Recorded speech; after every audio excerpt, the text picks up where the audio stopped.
রাখাইনে শুধু রোহিঙ্গা মুসলমানরাই নয়, নির্যাতনের শিকার হচ্ছে সংখ্যালঘু হিন্দু সম্প্রদায়ের মানুষও।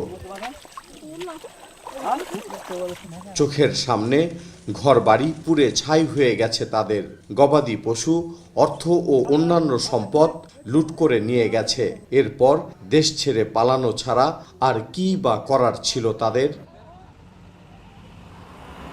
দেশ ছাড়ার পর এসব নিঃস্ব, অসহায় আর হতাশায় ডুবে থাকা মানুষের ঠিকানা হয় কক্সবাজারের উখিয়ায় কুতুপালংয়ের হিন্দুপাড়ার এই শরণার্থী শিবির।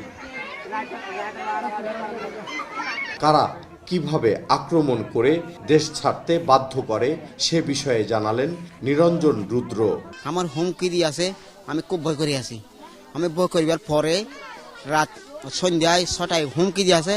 তারপর ও ফকির বাজারে যাই আছে, ফকির বাজার যাইয়া 108 জন মানুষ হিন্দু সাপ কাটি বলে।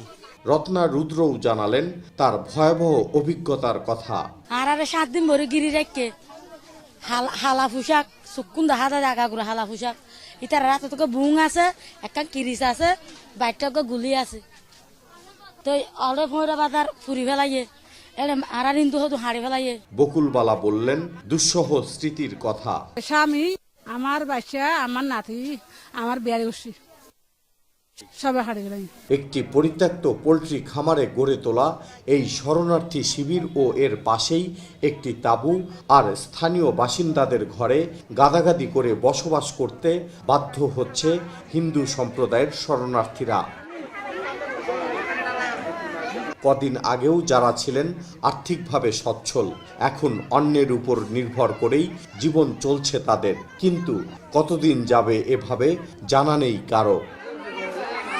কুতুপালংয়ের শরণার্থী শিবির থেকে দীপু সারোয়ার, 21 টেলিভিশন।